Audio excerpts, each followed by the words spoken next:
Hello, readers. Today we're jumping into the world of National Geographic Kids as they learn about baby animals.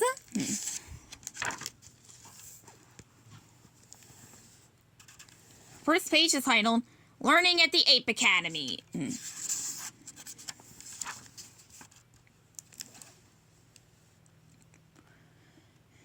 Buddy sits on a wooden platform with other baby orangutans in a thick forest. A pile of leaf-covered branches sits in front of each small primate. Budi, pronounced budi, doesn't know what to do. He picks up a stick and looks at it. He puffs the branch on his head. This is orangutan school, and it is time for today's lesson, how to build a nest. But why does an orangutan need to go to school? Orangutans are the biggest mammals that live in trees.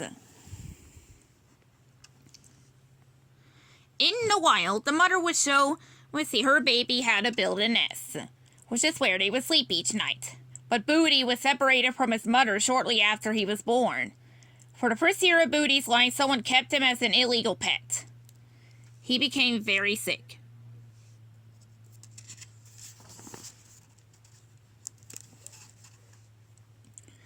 At first, Budi was so weak he couldn't open his mouth. Budi's owner called the International Animal Rescue in Kalimantan, Indonesia, for help. The conversation took Budi to their rescue center. They took care of Budi and helped him get healthy. Veterinarians at the center gave Budi orange slices to suck on. Budi likes those. The vets mushed up Budi's food and helped him eat it.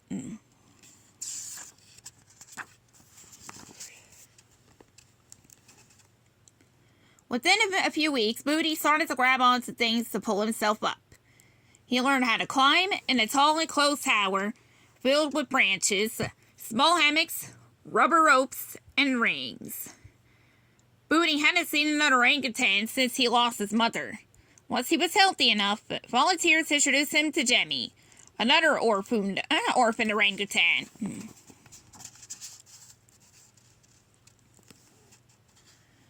Budi and Jemmy became best friends. They played together all day. They shared a hammock at night. Soon it was time for school. Budi and Jemmy needed to meet other orangutans, and they needed to learn all the skills the orangutans must have to live in the forest.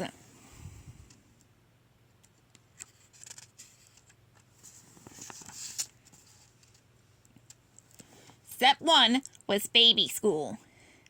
Budi, Jemmy, and other orangutan orphans spent their days climbing and playing. Budi made new friends. He loved baby school.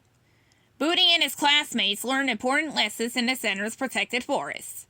One lesson was how to find food.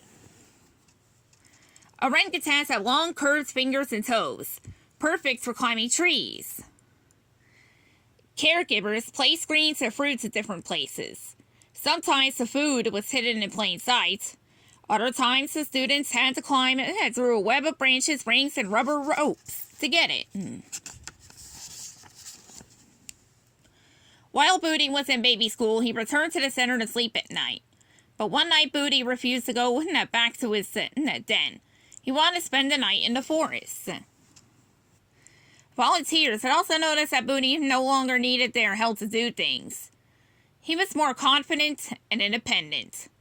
Budi didn't want to share his nest with friends at night anymore either. This was all good news. Budi was ready to graduate from baby school. As Budi grew older and stronger, he became a great climber. 2 years after arriving at the center, Budi started forest school. He lived with several other orangutans in the center's protected forests, learning the skills they need to survive in the wild. Budi liked to climb to the tallest treetops. He hunted for rotten branches, where he could find a tasty termite meal. Orangutans must learn, which leaves to eat and where to find them.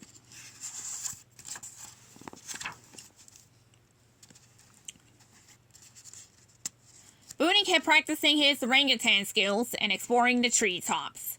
The hope is that rescued orangutans like Budi will one day explore the trees outside of the forest school, wild and free like they were meant to be. The end.